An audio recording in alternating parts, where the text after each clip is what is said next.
ब्रह्मसूत्रम।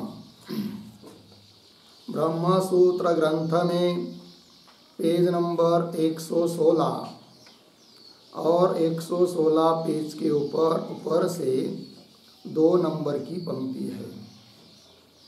लिंग भूयस्त्वाधिकरणम।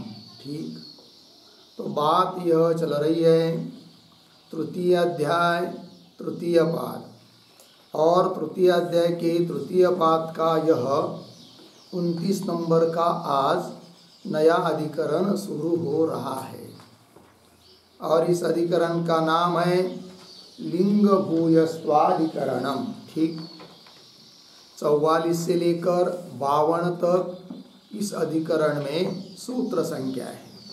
तो चलते हैं इस अधिकरण के भी जो 6 अंग हैं उनको हम लोग लिख लेते हैं। तो शीर्षक है लिंग भूयस्त्वाधिकरणम। ठीक, फिर उसके नीचे के पंक्ति में कौंस में लिखते हैं मनश्चिदादीनाम। मनश्चिदादीनाम स्वतंत्रताधिकरणम। स्वतंत्रताधिकरणम। ठीक, पूर्ण विराम कौंस बंद। फिर नीचे नंबर 1 संगति बराबर पूर्वाधिकरणेन सह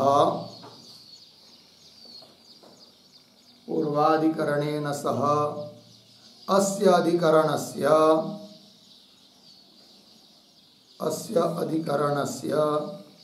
प्रत्युदाहरण संगति अस्ति। प्रत्युदाहरण संगति अस्ति। पूर्ण विराम। तथा ही पूर्वाधिकरणे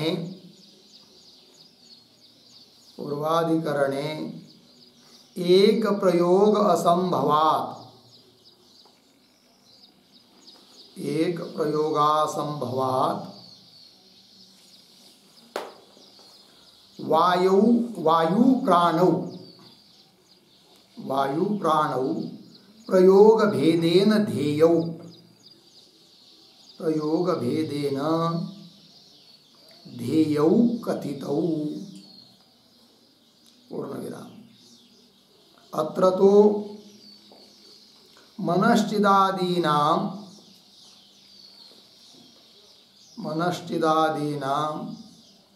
कर्मांगत्वेन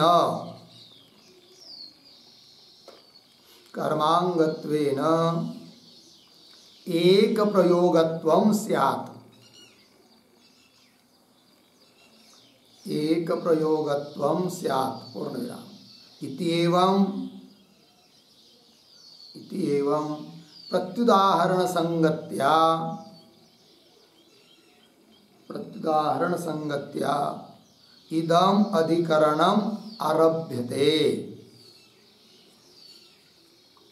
इदम अधिकरणम आरभ्यते। ठीक है, देखो भाई अर्थ। तो लिंग भूयस्त्वाधिकरण है, तो क्या कहना है, क्या सिद्ध करना है इस अधिकरण में? तब कह रहे नीचे कि मनश्चिदादीनाम स्वतंत्रताधिकरण। तो मनश्चिदादि मतलब मन के द्वारा संपादित जो मनोवृत्ति रूप अग्नियां है, वे अग्नियां कर्म की अंग नहीं है, किंतु स्वतंत्र विद्या स्वरूप है, स्वतंत्र भावनात्मक है। इस बात की सिद्धि इस अधिकरण में करनी है। तो पीछे के अधिकरण के साथ इस अधिकरण की संगति क्या है? संगति बता रहे हैं प्रत्युदाहरण संगति है। वो कैसे? तब कह रहे कि पीछे के अधिकरण में एक प्रयोग असंभवात्, वायु और प्राण इन दोनों को लेकर एक प्रयोग, एक ध्यान होना असंभव बताया पीछे के अधिकरण में। फिर दोनों का अलग अलग प्रयोग करके, अलग अलग ध्यान करके, दोनों दो ध्येय है, अलग अलग ध्येय है, वायु और प्राण, इस बात को बताया पीछे के अधिकरण में।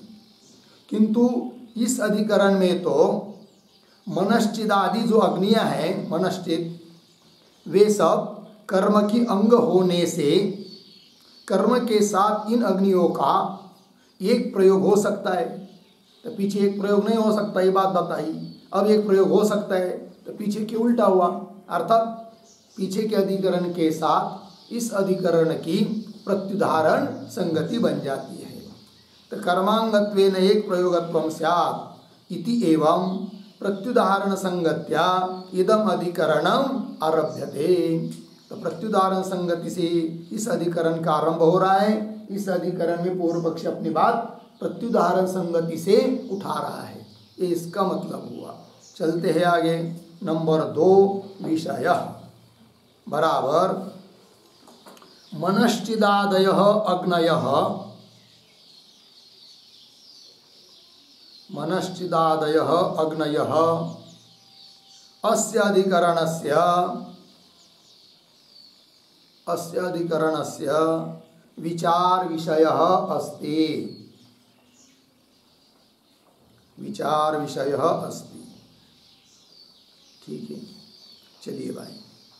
तो मनश्चिदादि जो अग्नि है, मन के द्वारा चयन की जाने वाली, संपादित, मन से कल्पित मनोवृत्ति रूप जो अग्नियां हैं, वही इस अधिकरण का विचार विषय है। ठीक है, चलते हैं आगे। फिर नंबर 3 संशय बराबर वाजसनेयके अग्निरहस्ये, वाजसनेयके अग्निरहस्ये ब्राह्मणे मनोधिकृत्य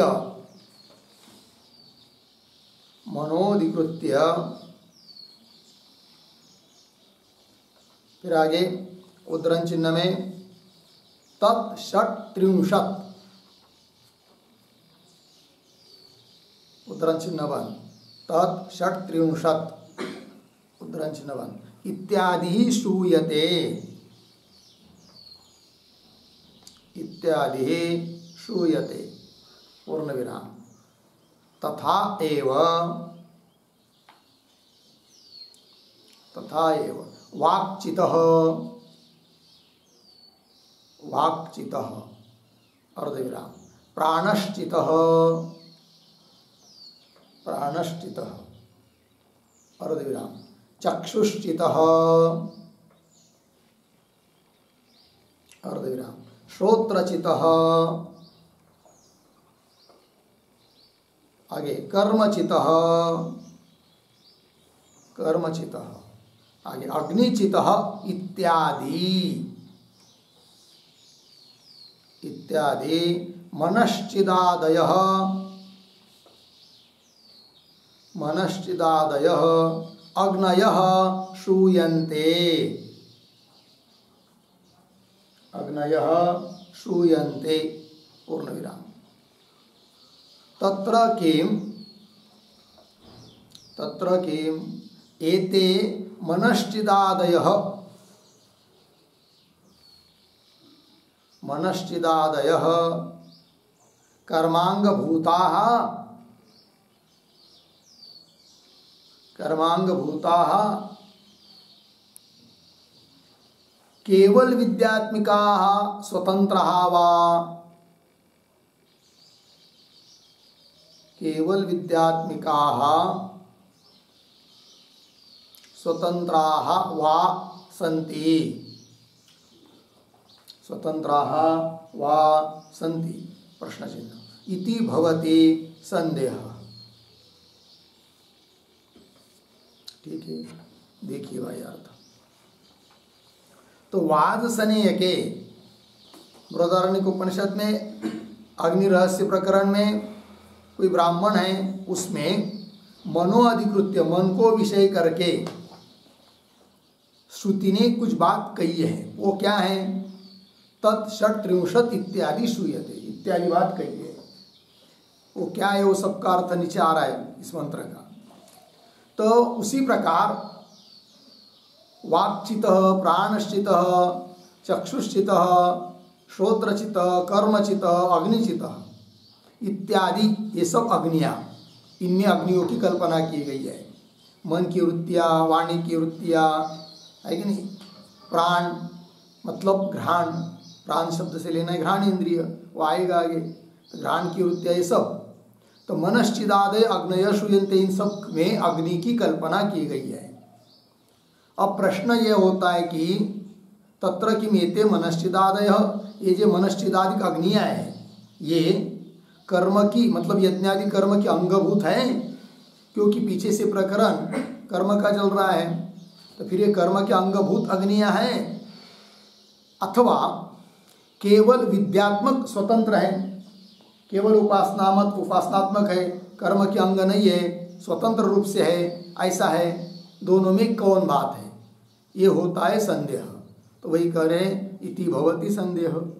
फिर आगे चलते हैं नंबर 4, पूर्व पक्ष बराबर मनश्चिदादयः अग्नयः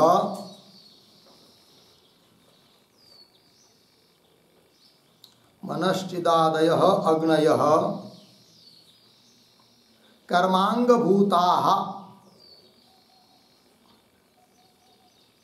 कर्मांगभूताः केवल विद्यात्मिकाः भवन्ति, केवल विद्यात्मिकाः भवन्ति इति पूर्वपक्षः, इति पूर्वपक्ष पूर्ण विराम। तथा ही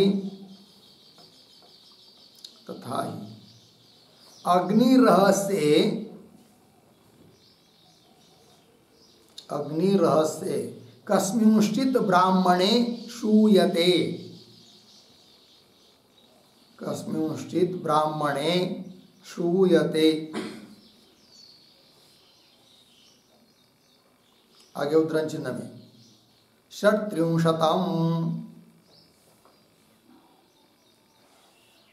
षट्त्रिंशतम् सहस्राणि अपश्यत्, सहस्राणि अपश्यत् आत्मनः अग्निन् अर्कान्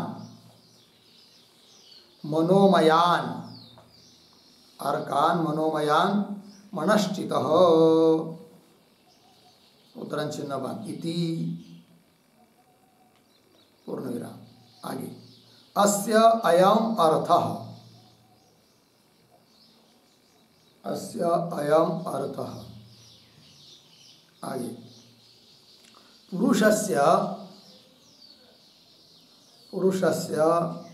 शतसंवत्सर परिमित आयुषी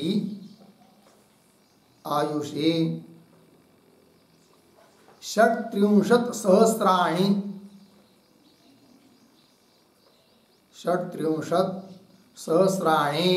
दिनानि भवन्ति। पूर्ण विराम। तत्र एकैकस्मिन् दिवसे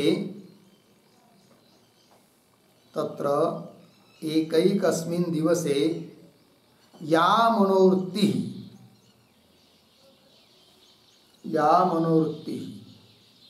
तस्याः एकैक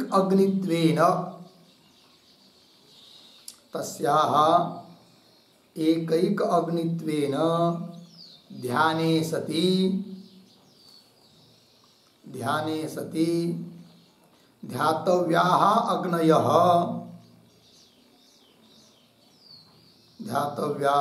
अग्नयः षट्त्रिंशत्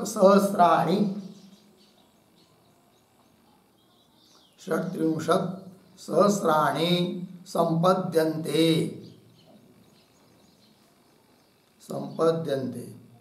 पूर्ण विराम। तेच प्रत्यगात्मस्वरूपत्वेन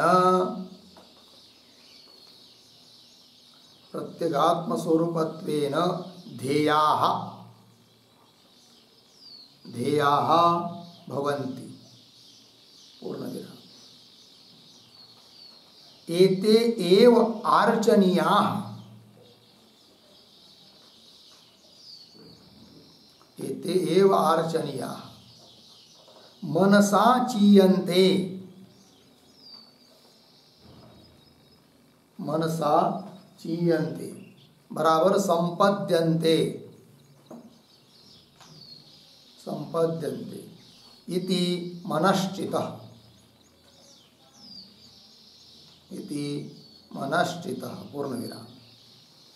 एवं एवं वाक्चितः प्राणचितः, वाक्चितः प्राणचितः चक्षुश्चितः इति ते च अग्नयः, ते च अग्नयः अग्निचयन प्रकरण पठितत्वात्, अग्निचयन प्रकरण पठितत्वात् कर्मशेषाः, कर्मशेषाः अर्धविराम न तु स्वतंत्र विद्यात्मकाः, न तु स्वतंत्र विद्यात्मकाः। पूर्णविराम। आगे ननु ननु लिंगबलात्, लिंगबलात् स्वतंत्र विद्यात्मकाः भविष्यन्ति, स्वतंत्र विद्यात्मकाः भविष्यन्ति। पूर्णविराम। तथा ही उद्धरण चिन्ह में तान ह एतान, तान ह एतान एवं विदे सर्वाणि, एवं विदे सर्वाणि भूतानि चिन्वन्ति, सर्वाणि भूतानि चिन्वन्ति अपि स्वपते, अपि स्वपते। उद्धरण चिन्ह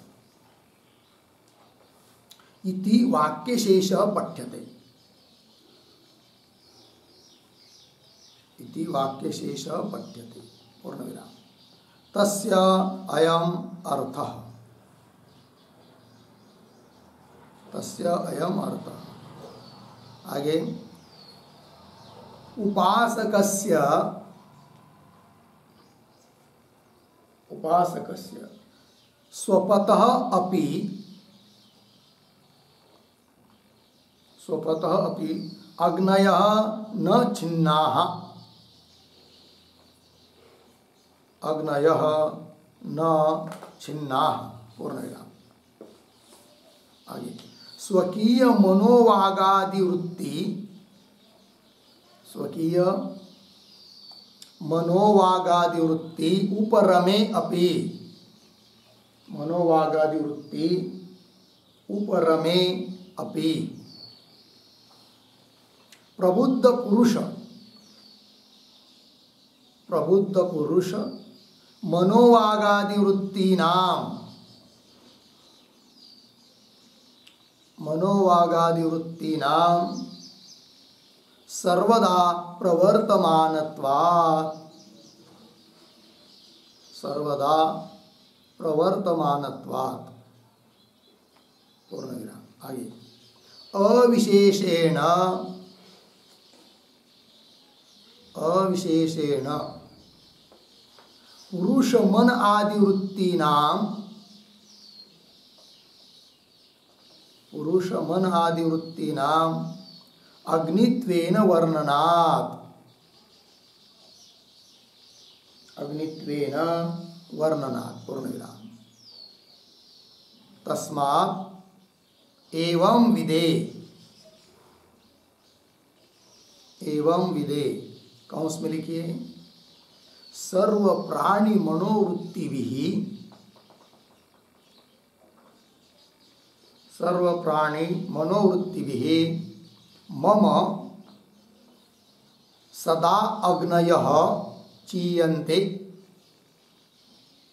मम सदा अग्नयः चीयन्ते इति एवं विधे।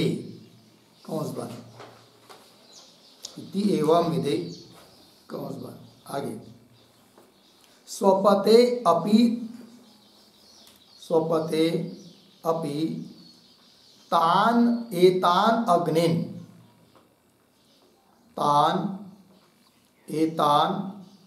अग्नेन सर्वदा सर्वाणि भूतानि सर्वदा सर्वाणि भूतानि चिन्वन्ति इति। चिन्वन्ति इति पूर्णविराम। अत्र यावज्जीवम्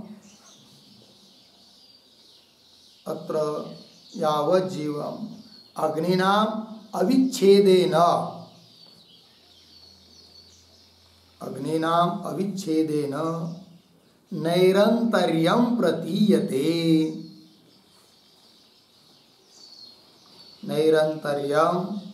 प्रतीयते। पूर्णविराम।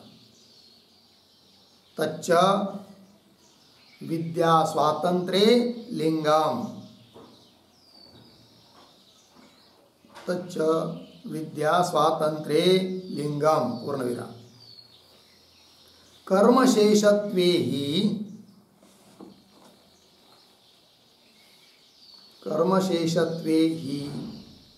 कर्मणः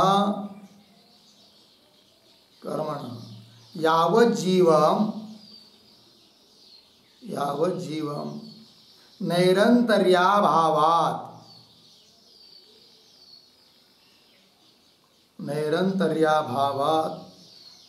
तच्छेषाणां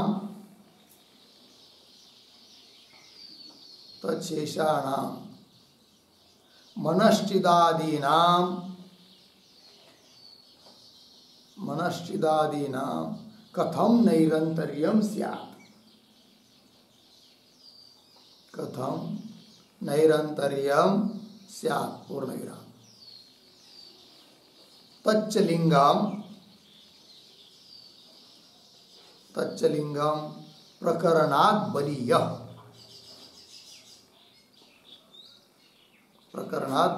पूर्णविराम। तस्मात् स्वतन्त्राः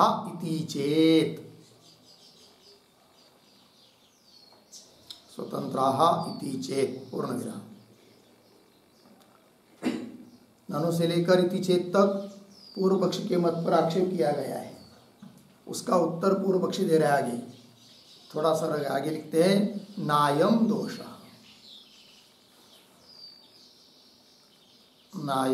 पूर्णविराम। आगे एतस्य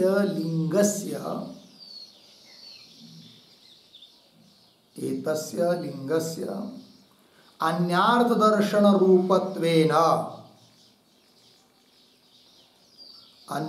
दर्शन रूपत्वेन दुर्बलत्वात्। पूर्णविराम। तथा ही द्विधम लिंगम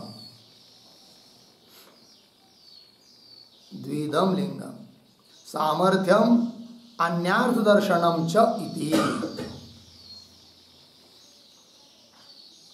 सामर्थ्यम अन्यार्थ दर्शनम च इति। पूर्णविराम। तत्र विधि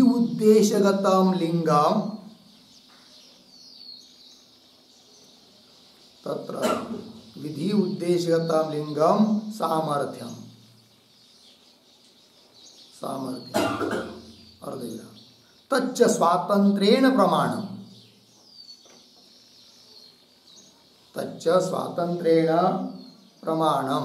अर्धविराम। अर्थवादगतं तु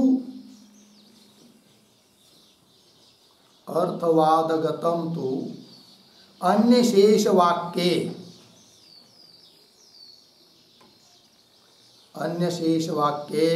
दृश्यमानत्वात् अन्यार्थ दर्शनम, अन्यार्थ दर्शनम पूर्ण विराम। आगे तच्च तात्पर्य रहितत्वात्,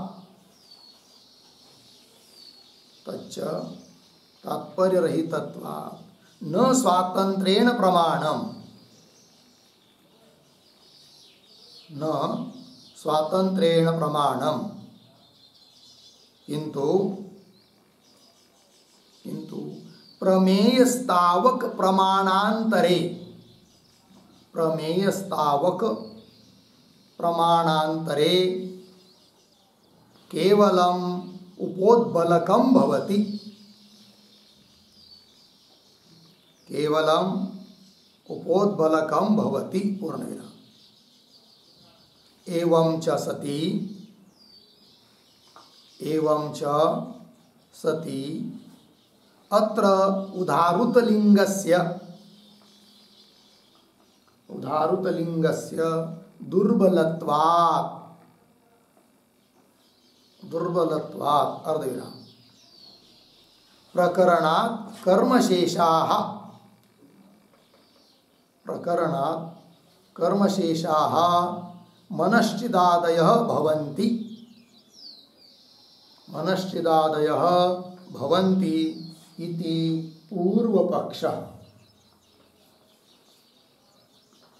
इति पूर्वपक्षः। ठीक है, देखिए भैया, तो पूर्व पक्षी बोल रहा है कि मनश्चिदादि जो अग्नियां हैं वे कर्मांग भूता, कर्म के अंगभूत होकर केवल विद्यात्मक है, स्वतंत्र नहीं है। केवल उपासना स्वरूप है किंतु कर्म के अंग बनकर, न कि स्वतंत्र वो विद्यात्मक है।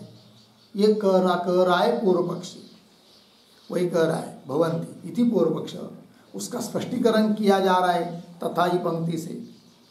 तो अग्नि रहस्य कस्मिंश्चित ब्राह्मणे, बृहदारण्यक उपनिषद में अग्नि रहस्य प्रकरण में किसी ब्राह्मण में श्रुति आती है। वो श्रुति क्या है? षट्त्रिंशतं सहस्राणि अपश्यत आत्मन अग्निन अर्कान मनोमयान मनश्चितः इति। ठीक है ना। तो षट्त्रिंशत सहस्राणि मतलब षट्त्रिंशत का मतलब होता है 36 और सहस्राणि मतलब 1000, तो 36,000 उस मन की वृत्तियां होती है। वैसे कैसे भाई? तो वो सब एक एक बात कह रहे हैं। तो पुरुष की आयु 100 साल की है ऐसा समझकर उसमें हिसाब करेंगे तो दिन हो जाते हैं, रात दिन मिलकर एक दिन, ऐसे होते 36,000।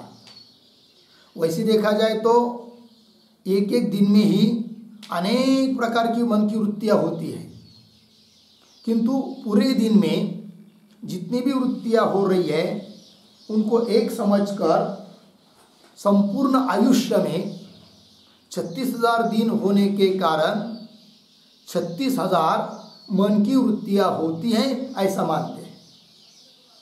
और वो जो मन की वृत्तियां है यही अग्नि है, उनको अग्नि समझना है और उसका प्रत्येक आत्मा के रूप में चिंतन करना बताया है, उपासना है। तो ये जो मन की वृत्तियां रूप अग्नियां है जिसको मनश्चित कहते हैं, मन के द्वारा संपादित, मन से कल्पित, ये सब वृत्तियां रूप अग्नि है। तो ये कर्म प्रकरण के संबंध में पठित होने के कारण किसी यज्ञादि कर्म के अंग है, अर्थात अंग होते हुए वो विद्या स्वरूप है, अथवा किसी कर्म के अंग नहीं है, स्वतंत्र केवल विद्यात्मक है, भावनात्मक है, उपासना है। ये हो गया, हो जाता है संशय, है कि नहीं? तो संशय बताया था ऊपर। तो पूर्व पक्षी इस पर कहता है कि ये सब कर्म की अंग है। वही कह रहे षट्त्रिंशत् सहस्राणि 36,000 अपश्यत देखा, किसने? मन ने। अपश्यत का कर्ता मन आता है, तो मन ने देखा। और वो कैसे? आत्मनः अपने ही वृत्तियों को, जिसको कि अग्नि रूप से माना गया है, तो वही आत्मनः अग्नेन अर्कान, अर्कान शब्द का अर्थ होता है पूज्यान, अर्चनीयान, बाद में पुनः भाष्य में अर्थ इसको बताएंगे एक एक शब्द का। और मनोमय है, मनश्चित है, ऐसी अग्नियां, अपने मनोवृत्ति रूप अग्नियां, उस मन ने उन सबको देखा। वही अर्थ लिख रहे हैं, अस्ययम अर्थः पुरुषस्य 100 संवत्सर परिमित आयुषी, पुरुष की 100 साल की आयु है, 100 साल से परिमित आयु है, ऐसा पकड़कर आयुष, उस आयुष्य में 100 साल में 63 सहस्राणि दिनानि भवन्ति, 36,000 दिन हो जाते हैं। ठीक है, दिनानि भवन्ति। तत्र उस दिन में एकैकस्मिन् दिवसे, एक दिन में या मनोवृत्तय, जितनी मनोवृत्ति होती है, तस्याः एकैक अग्नित्वेन ध्याने सति, किंतु एक दिन में बहुत सारी वृत्तियां होने पर भी वो संपूर्ण दिन में वृत्ति जितनी भी हो रही है उसको एक समझकर वही है अग्नि। इस प्रकार से उस मनोवृत्ति के बारे में ध्यान करना है कि जितनी मनोवृत्ति हो रही है सब अग्नि है, ऐसा। एकैक अग्नित्वेन ध्याने सति, एक एक को अग्नि के रूप में ध्यान करने पर ध्यातव्याः अग्नयः, ध्यान करने योग्य अग्नियां 36,000 हो जाती है। 63 सहस्राणि संपद्यन्ते, संपादित होती है, ऐसी कल्पना होती है। आगे ते च प्रत्यगात्म स्वरूपत्वेन ध्येयाः, और वे सब अग्नियां, मनो की वृत्तियां प्रत्यगात्मा रूप है, प्रत्यगात्मा से भिन्न नहीं है, इस प्रकार से पुनः उनका चिंतन करना होता है, वही ध्यान है, उपासना है। ते च प्रत्यगात्म स्वरूपत्वेन ध्येयाः। आगे एतेव आर्चनीयाः, आर्कान शब्द आया था श्रुति में,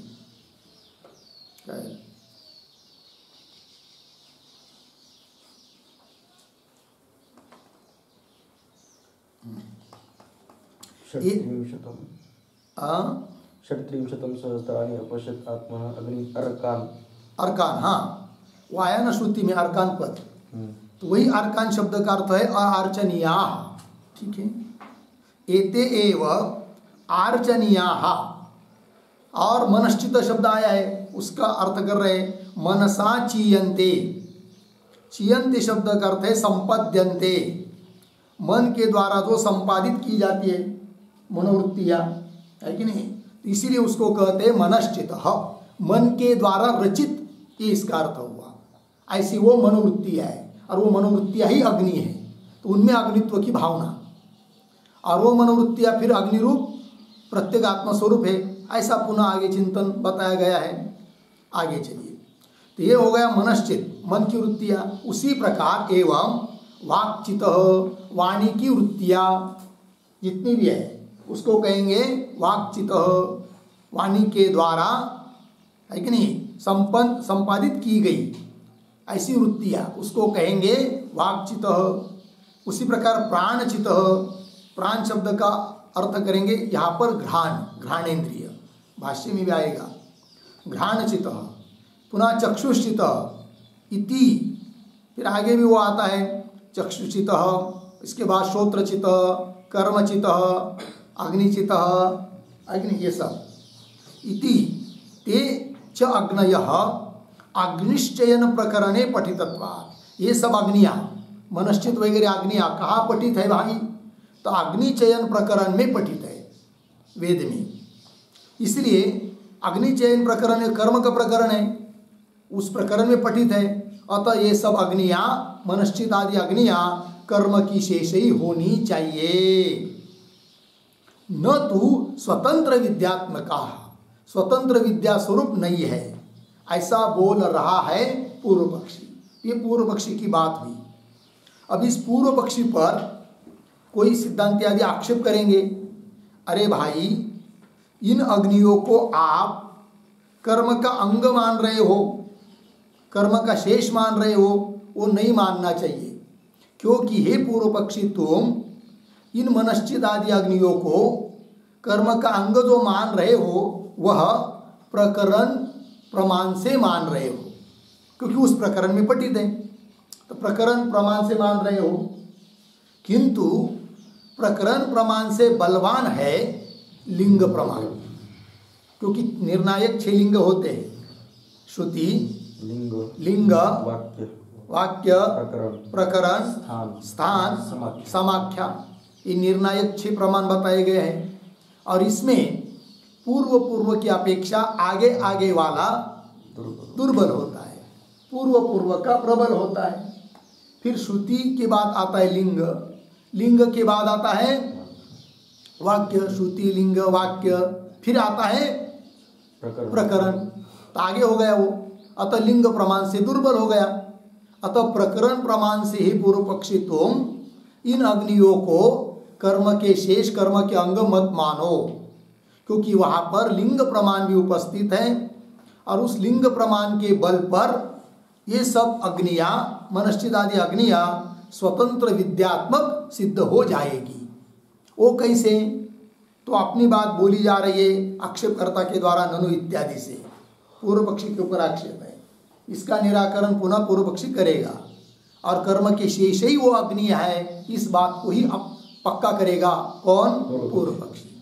फिर आगे जाकर सिद्धांती पुनः उसका खंडन करेंगे, वो बात अलग है। किंतु क्या आक्षेप हो रहा है पूर्व पक्षी के ऊपर, वो थोड़ा ध्यान से सुनेंगे तो जो आगे हम दो श्लोक पढ़ने वाले हैं वैयासिक न्यायमालाकार के, वो समझाने में बहुत ज़्यादा विस्तार नहीं करना पड़ेगा। देखिए फिर, ननु लिंग बलात् स्वतंत्र, लिंगम, लिंगम शब्द सामर्थ्यम लिंगम, ऐसी व्याख्या की गई लिंग प्रमाण की है कि निरपेक्ष रवः श्रुति, शब्द सामर्थ्यम लिंगम वगैरह वगैरह, अर्थ संग्रह में वो सब बात हो चुकी है। ननु लिंग बलात् स्वतंत्र विद्यात्मका भविष्यन्ति कौन? मनश्चितादि अग्निया। ये सब लिंग प्रमाण से स्वतंत्र विद्यात्मक हो जाएगी, ऐसा आक्षेप कर रहा है कोई। वो कैसे? उसका स्पष्टीकरण कर रहा है आक्षेप करता, तथा ही करके। तो क्या लिंग है भाई? तो श्रुति प्रमाण, तान हो एतान एवं विधे सर्वाणि भूतानि चिन्वन्ति अपि स्वपते, उद्धरण चिन्हवान। फिर इसका अर्थ आगे दे रहे, इति वाक्य शेष पठ्यते, ऐसा वहाँ पर वाक्य शेष नाम से ये वाक्य आता है, निर्णायक वाक्य। उसका क्या अर्थ है वो अर्थ भी दे रहे, तस्य अयम अर्थ उपासकस्य स्वपतः अपि, जो उपासना करने वाला है वह जब सो जाता है तो सो जाने के बाद भी उसकी अग्नियाँ, अग्नयः न छिन्ना, छिन्न विच्छिन्न नहीं होती है। अग्नियों का चयन चलता ही रहता है, अग्नियों का निर्माण चलता ही रहता है। बोलेंगे वो कैसे? तो मन तो सुषुप्ति में लीन हो गया, तब उसका निश्चय रहता है कि भले मेरा मन सुषुप्ति अवस्था में लीन हो गया है, किंतु जो पुरुष, मैं सो जाने पर भी जो पुरुष जग रहे हैं उनकी वृत्तियाँ तो चल रही है ना, और उनकी वृत्तियाँ जो चल रही है वही वो अग्नि है, मनश्चित अग्नि है कि नहीं? ये कहता है वो। देखिए, स्वकीय मनोवागादि वृत्ति उपरमे अपि, स्वकीय मतलब उपासक, वो उपासक सोचता है कि मैं सो जाने के बाद मेरी मन, वाणी आदि रूप वृत्तियाँ उपरम को प्राप्त होने पर भी, रुक जाने पर भी, वृत्तियाँ लीन हो जाने पर भी, वृत्तियों का व्यापार सुषुप्ति अवस्था में न चलने पर भी, क्या? प्रबुद्ध पुरुष मनोवागादि वृत्ति नाम सर्वदा प्रवर्तमानत्वात्, किंतु जो पुरुष मैं सो जाने पर भी प्रबुद्ध है, मतलब जगे हुए है, जागृत अवस्था में है, तो उनकी जो मनोवागादि वृत्तियाँ है वो तो चल ही रही है। तो मनोवागादि वृत्ति नाम सर्वदा प्रवर्तमानत्वात्, हमेशा उनकी वृत्तियाँ प्रवृत्त हो जा रही है।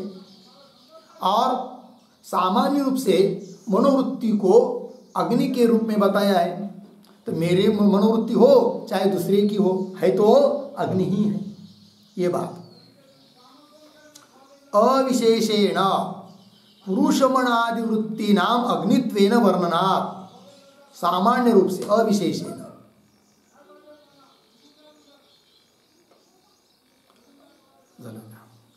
अविशेषेण सामान्य रूप से पुरुष मन आदि वृत्ति नाम, पुरुष मन आदि की वृत्तियों को अग्नित्वेन वर्णनात्, अग्नि के रूप में वर्णन किया है उन वृत्ति के बारे में।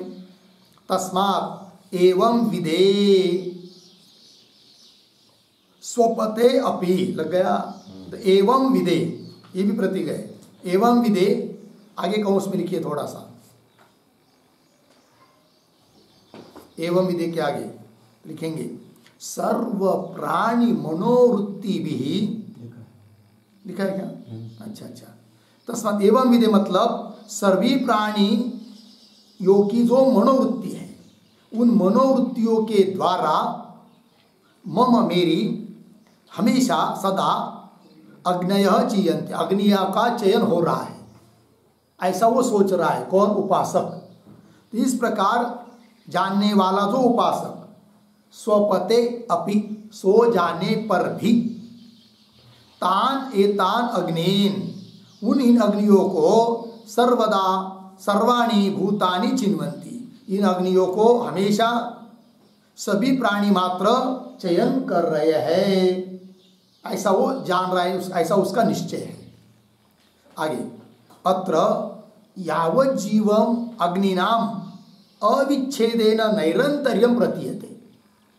तो यहाँ पर इस श्रुति से मालूम पड़ रहा है कि यावत् जीवम, पूरे जिंदगी भर अग्नियों का अविच्छेदेन, विच्छेद न होकर हमेशा सतत निरंतर चयन हो रहा है अग्नियों का, नैरंतर्यम प्रतीयते।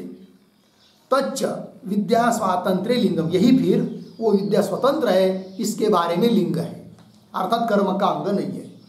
बोलेंगे क्यों? वही आगे दे रहे, कर्म शेषत्व, यदि इन मनोवृत्ति रूप अग्नियों को कर्म का शेष मानेंगे तो क्या? कर्मणः यावत् जीवम नैरंतर्याभावात्, कोई भी यज्ञादि कर्म हो वो यावत् जीवन किया जाता है क्या? नहीं। 2 दिन 4 दिन 5 दिन 15 दिन महीना भर, ज़्यादा से ज़्यादा है कि नहीं? बहुत ज़्यादा हुआ तो वर्ष तक, ठीक। तो कर्म शेष यदि मानेंगे उन अग्नियों को, मनोवृत्ति रूप अग्नियों को, तो क्या दिक्कत होगी? तो कर्म तो निरंतर तो है नहीं जीवन जिंदगी भर, और इधर अग्नि का चयन तो जिंदगी भर है।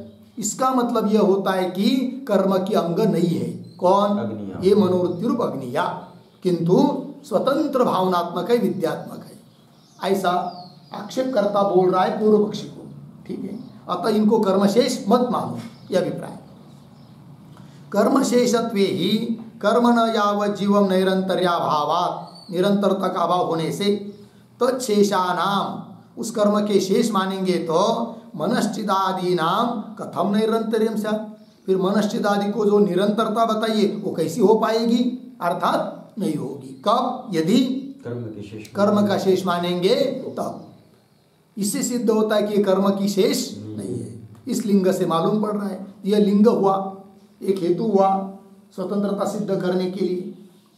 तच्च लिंगम, और वह लिंग प्रकरणात् बलीय, प्रकरण प्रमाण से क्या है? बलवान होता है। तो पूर्व पक्ष निर्णय कर रहा है प्रकरण प्रमाण से, कर्म की शेष है करके, और आक्षेपकर्ता बोल रहा है लिंग प्रमाण से कि ये स्वतंत्र विद्या रूप है, कर्म का शेष नहीं है। तच्च लिंगम प्रकरणात् बलीय तस्मात् स्वतंत्राः इति चेत्, इसलिए सब मनोवृत्ति रूप अग्नियां स्वतंत्र है, ऐसा आक्षेपकर्ता बोल रहा है। लग गया? तो उसको उत्तर दे रहा है वो पूर्व पक्षी, नायम दोष, ये कोई दोष नहीं है, अर्थात वो सब अग्नियां कर्म का ही अंग है। तो बोलेंगे फिर ये लिंग बताया ऊपर, उसका क्या? तब उसका बता रहे, उसके बारे में बोल रहा है पूर्व पक्षी, नायम दोष, क्या? क्यों? एतस्य लिंगस्य अन्यार्थ दर्शन रूपत्वेन दुर्बलत्वात्, यह जो हे पूर्व पक्षी बोल रहा है, हे आक्षेपकर्ता, तुमने जो ऊपर लिंग बताया श्रुति का प्रमाण देकर नैरंतर्य वगैरह, वह अन्यार्थ दर्शन रूपत्वेन दुर्बलत्वात्, वो लिंग दुर्बल है। बोले कि लिंग प्रमाण तो प्रकरण से बलवान होता है ना, तो पूर्व पक्षी बोलेगा बराबर है, प्रकरण प्रमाण से बलवान होता है लिंग प्रमाण, किंतु लिंग प्रमाण के 2 भेद हैं, वो तुम समझ लो। वो कौन कौन 2 भेद है वो आगे दे रहे हैं, किंतु इस पंक्ति को देखिए, एतस्य लिंगस्य अन्यार्थ दर्शन रूपत्वेन, अन्यार्थ दर्शन रूप है, मतलब अन्य का स्थावक रूप है, तात्पर्य अर्थवाद रूप है, ऐसा होने से दुर्बल है। ये जो तुमने लिंग दिया है वो कैसे, उसको स्पष्ट कर रहा है पूर्व पक्षी आगे तथा ही करके। द्विदम लिंगम, लिंग के दो प्रकार लिंग प्रमाण के, एक होता है सामर्थ्यम, एक होता है अन्यार्थ दर्शनम च इति। ठीक, आगे तो सामर्थ्य क्या है, अन्यार्थ दर्शन क्या है, और कौन बलवान कौन दुर्बल वो आगे करे। तत्र विधि उद्देश्यगतम लिंगम सामर्थ्यम, विधि उद्देश्यगत विधि वाक्य में आया हुआ जो शब्द सामर्थ्य रूप लिंग है वह तो सामर्थ्य पहला दो में से सामर्थ्य रूप लिंग है। तच्च स्वातंत्रेण प्रमाण, और वह स्वतंत्र रूप से प्रमाण है, और वह तो प्रकरण प्रमाण से बलवान है, ये बात ठीक है। किंतु अर्थवादगतम तु, किंतु अर्थवाद वाक्यों में आया हुआ जो लिंग है वह तो अन्यार्थक होने के कारण, अन्य की स्तुति के लिए होने के कारण दुर्बल है, अतः प्रकरण प्रमाण का बात नहीं कर सकता है तुम्हारे दिया हुआ लिंग। अतः हमने जो प्रकरण प्रमाण से सिद्ध किया है कि मनोवृत्ति रूप अग्निया कर्म की शेष है, अंग है, वही बात बराबर है। कौन कह रहा है, पूर्व पक्षी। अर्थवादगतम तु अन्य शेष वाक्ये दृश्यमानत्वात् अन्यार्थ दर्शनम, अर्थवादगत जो लिंग है वह अन्य शेष, अन्य का शेष वाक्य होता है अर्थवाद वाक्य, मतलब स्वतंत्र उसका कोई अर्थ नहीं होता है, अन्य किसी की स्तुति करके उसको पुष्ट करने वाला होता है कौन, अर्थवाद वाक्य। तो अर्थवादगतम तु अन्य शेषत्व, अन्य का शेष होने से दृश्य दिखाई देने से अन्यार्थ दर्शन, अन्यार्थ दर्शन है वो। तच्च तात्पर्य रहितत्वात्, और वो जो अर्थवाद में विद्यमान अन्यार्थ दर्शन रूप लिंग है उसका उसमें तात्पर्य न होने के कारण तच्च तात्पर्य रहितत्वात् न स्वातंत्रेण प्रमाण, वो स्वतंत्र प्रमाण नहीं है, और स्वतंत्र प्रमाण नहीं है अतः इस प्रकार का जो लिंग है वह दुर्बल है। किंतु फिर कैसा है वो स्वतंत्र नहीं है तो, किंतु प्रमेय स्थावक प्रमाणांतरे, प्रमेय वस्तु का स्तुति करने वाला जो प्रमाण प्रमाणांतर उसमें केवल उद्बोधक उद्बोध बलकम भवति, उसको केवल प्रेरणा देने वाला है, उद्बोध करने वाला है वो अर्थवाद। केवल उपोध बलकम, उद्बोध नहीं, उपोध बलकम, उपोध बलक है मतलब केवल उसको प्रेरणा देने वाला है कि नहीं, ऐसा उपोध बलकम उसको पुष्ट करने वाला है, ये उसका अर्थ। केवलम उपोध बलकम भवति पूर्ण विराम। एवं च सति, ऐसी स्थिति में अत्र उदाहृत लिंग से दुर्बलत्वात्, पूर्व पक्षी बोल रहा है हे आक्षेपकर्ता तुमने जो लिंग उपस्थित किया वह लिंग अन्यार्थ दर्शन रूप होने के कारण वो कैसा है, दुर्बल है, प्रकरण प्रमाण का बात नहीं कर सकता है, अतः प्रकरण प्रमाण ही उससे बलवान हो गया, अतः प्रकरण प्रमाण से वे सब अग्निया कर्म की अंग है, यही बात सिद्ध होती है, ये बोल रहा है पूर्व पक्षी। एवं च सति अत्र उदाहृत लिंग से दुर्बलत्वात्, उदाहृत लिंग दुर्बल होने के कारण प्रकरणात्, प्रकरण प्रमाण से कर्मशेषाः कौन, मनश्चितादय अग्नय भवन्ति, ये हो गया पूर्व पक्षी। बात लगी, चलते हैं आगे नंबर 5 पर। सिद्धांत बराबर मनश्चिदादीनाम, मनश्चिदादीनाम स्वतंत्र विद्यात्मकत्वं भवति, स्वतंत्र विद्यात्मकत्वं भवति इति सिद्धान्तः, इति सिद्धान्तः पूर्णविराम। तथा ही अत्र तावत्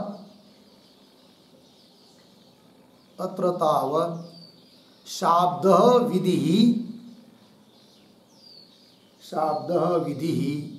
न उपलभ्यते, शाब्द विधि न उपलभ्यते अर्धविराम। लिंगादेः अश्रवणात्, लिंगादेः अश्रवणात् पूर्ण विराम। किम तर्हि अर्थवाद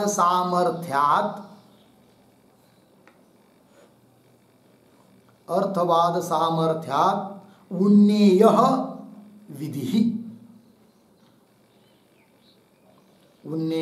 विधिः कंस में लिखे अनुमित विधि कंस बाद पूर्ण विराम। आगे तथा च फल प्रतिपादक स्थावक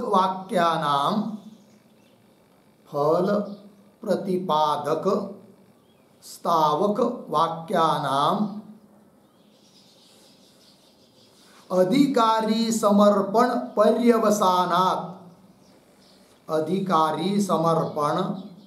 पर्यवसानात् अशेषम अपि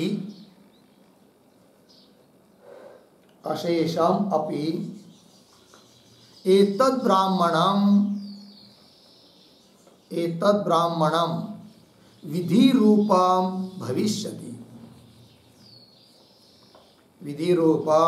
भविष्यति पूर्ण विराम। ततः विधि उद्देशगतत्वेन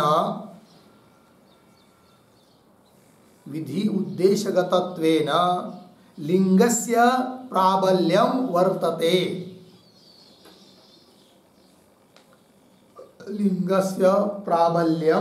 वर्तते पूर्ण विराम। किंच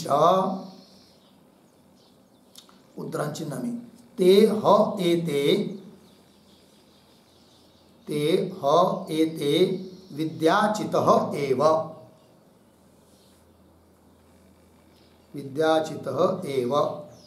उद्धरण चिन्ह बन कंस में लिखे वे ये विद्याचित ही है, वे ये विद्याचित ही है कंस बंद पूर्ण विराम।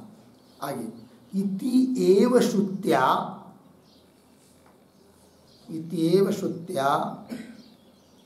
कर्मांगत्वं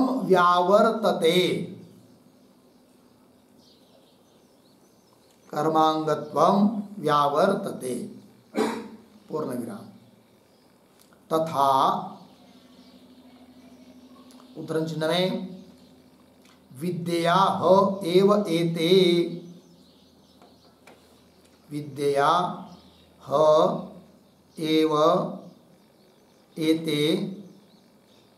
एवं विदश्चिताः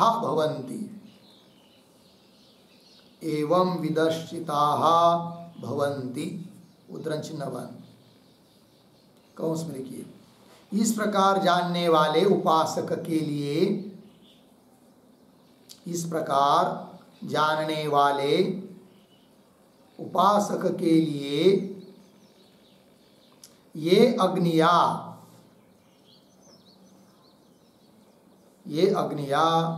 विद्या से ही संपादित होती है, विद्या से ही संपादित होती है कंस बंद पूर्ण विराम। आगे इति वाक्यम अपे स्वातंत्र्यगमकम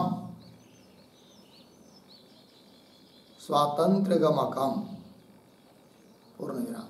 तस्मात् श्रुतिलिंगवाक्यैः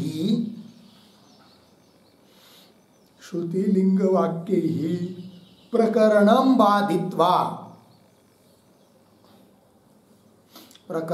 बाधित्वा स्वतंत्र विद्यात्मकत्वं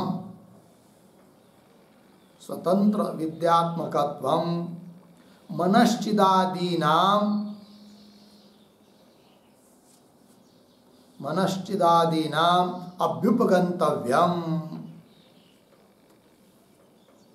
अभ्युपगन्तव्यम् इति सिद्धान्तः इति सिद्धांत। ठीक, देखो भाई अर्थ देखते हैं। मनश्चिदादि नाम सिद्धांति बोल रहे हैं अभी। तो मनश्चिदादि जो अग्नि है वह स्वतंत्र विद्यात्मक है, ये सिद्धांत है। कैसे?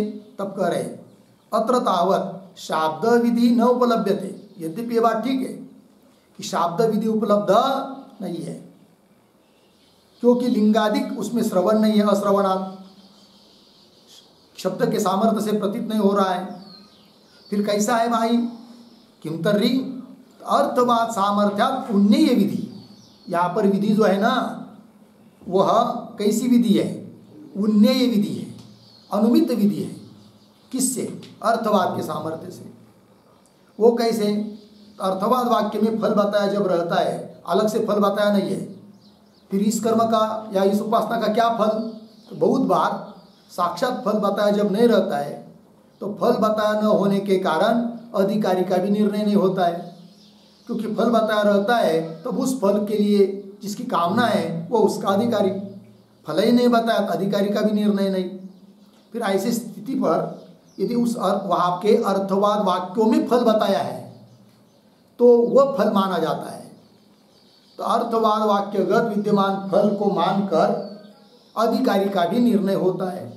तो उसी प्रकार यहाँ पर भी फल प्रतिपादक जो स्थावक वाक्य है उस वाक्यानाम अधिकारी समर्पण पर्यवसानात्, अधिकारी को सिद्ध करने के लिए पर्यवसान होता है उन वाक्यों का। ऐसा होने से होगा क्या? ये जो ब्राह्मण है कि जिस ब्राह्मण में ये सब प्रकरण आ रहा है तो अशेषम एतद् ब्राह्मणम विधि रूपम भविष्यति। ये संपूर्ण ब्राह्मण ही विधि रूप बन जाता है। फिर तो विधि रूप बन गया तथा उससे फिर क्या होगा? तो विधि उद्देश्यगतत्वेन लिंग से प्राबल्यम। पूर्व पक्षी बोला था ना, लिंग के दो प्रमाण है, दो भेद है। एक विधि उद्देश्यगत लिंग होता है, ठीक है ना, दो लिंग था, एक सामर्थ्य रूप लिंग और एक होता है अन्यार्थ दर्शन। तो उसमें विधि उद्देश्यगत जो लिंग होता है वो सामर्थ्य रूप लिंग है जो कि स्वतंत्र प्रमाण होता है, और दूसरा जो है अर्थवादगत अन्यार्थ लिंग वो स्वतंत्र प्रमाण नहीं होता। ऐसा बोला था कौन? पूर्व पक्षी। और यहाँ पर जहाँ ये प्रकरण आया है मनश्चिदादि अग्नियों का, वहाँ पर तो विधि उद्देश्यगत लिंग यद्यपि साक्षात नहीं है, किंतु अर्थवाद वाक्यों में जो फल बताया है उसके आधार पर उन्नेय विधि है, अनुमित विधि है। और उन्नेय विधि मानने से वो संपूर्ण ब्राह्मण ही विधि उद्देश्य हो जाता है, और संपूर्ण ब्राह्मण ही विधि उद्देश्य हो जाने से तो वह लिंग विधि उद्देश्यगत हो गया, अतः प्रबल हो गया। और यदि प्रबल हो गया तो वह प्रकरण प्रमाण का बात कर देगा। फिर लिंग प्रमाण से बात सिद्ध हो जाएगी कि वे सब मनश्चिदादि अग्नियां कर्म की शेष नहीं है, किंतु स्वतंत्र विद्यात्मक है।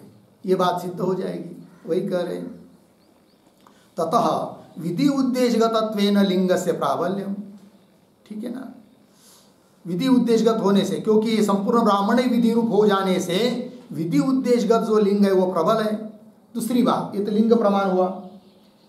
और किंच ते ह एते विद्याचित एव, वे ये विद्याचित ही है, ऐसा भी वहाँ पर वाक्य आता है। तो वे ये मतलब वही मनश्चिदादि अग्नियां। इति एव श्रुत्या, इस श्रुति प्रमाण से, इति एव श्रुत्या कर्मांगत्वम व्यावर्तते। इस श्रुति से ये निर्णय हो रहा है कि ये मनश्चिदादि अंग, मनश्चिदादि अग्नियां कर्मांग नहीं है, कर्मांगत्व की व्यावृत्ति कर रहे हैं। ये श्रुति प्रमाण से लिंग हुआ, श्रुति हुई। फिर आगे तथा विद्या एव एते एवं विदश्चिता भवन्ति, लेकिन ये वाक्य है, इसका अर्थ भी लिख दिया। इस प्रकार जानने वाला जो उपासक है उस उपासक के लिए ये सब अग्नियां विद्या से ही संपादित है। ये बात इति वाक्यम अपि स्वातंत्र्य गमकम, तो तीन हो गया, श्रुति लिंग वाक्य। तस्मात् श्रुति लिंग वाक्य ही प्रकरणम बाधित्वा, प्रकरण का बात करके स्वतंत्र विद्यात्मकत्वम मनश्चिदादि नाम अभ्युपगंतव्यम, मनश्चिदादि अग्नियों में स्वतंत्र विद्यात्मकत्व है, ऐसा ही मानना चाहिए। ये हो गया सिद्धांत। ठीक है जी। चलिए फिर अंतिम नंबर 6 प्रयोजनम बराबर पूर्व पक्षे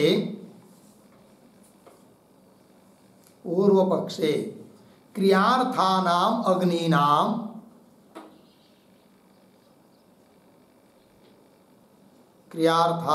अग्नीनाम कौंस में लिखिए भावना अग्निनाम कौंस बंद, आगे क्रियांगत्वम कौंस में लिखिए कृत्वंगत्वम कौंस बंद, कृत्वंगत्वम, आगे इति फलम भवति पूर्ण विराम। सिद्धांते पुमर्थानाम तेषाम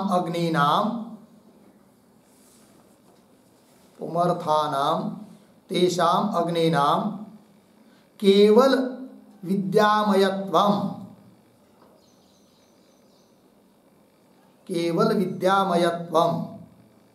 कौंस में लिखिए कृत्वंगम विना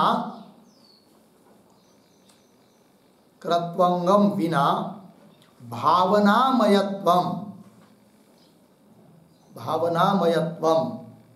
कौंस बंद, आगे फलम भवति इति उभयोः फलभेदः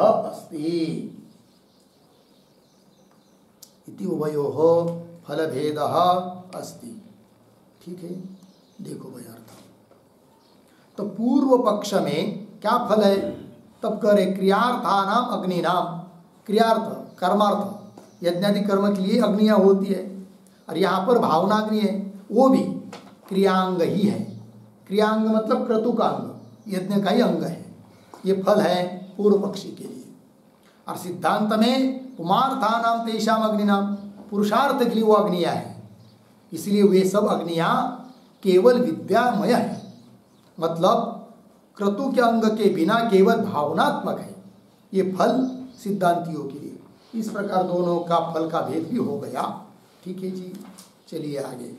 अब हर एक अधिकरण का सार बताने के लिए वैयासिक न्यायमालाकार के जो 2 श्लोक होते हैं, उन श्लोकों का उच्चारण और अर्थ देख लेते हैं।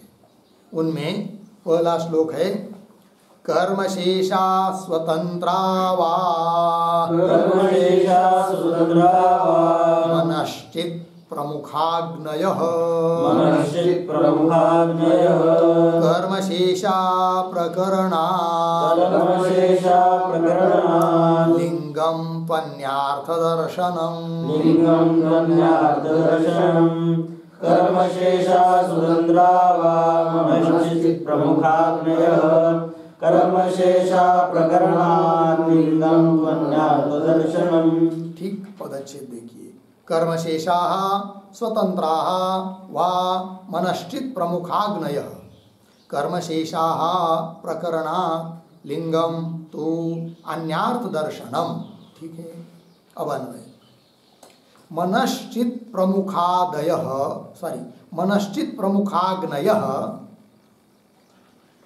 फिर शुरू से कर्मशेषाः स्वतंत्राः वा,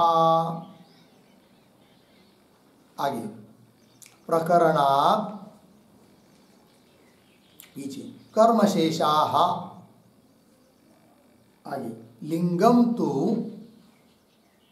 अन्यार्थदर्शनम्। हो गया। देखिए वही अर्थ।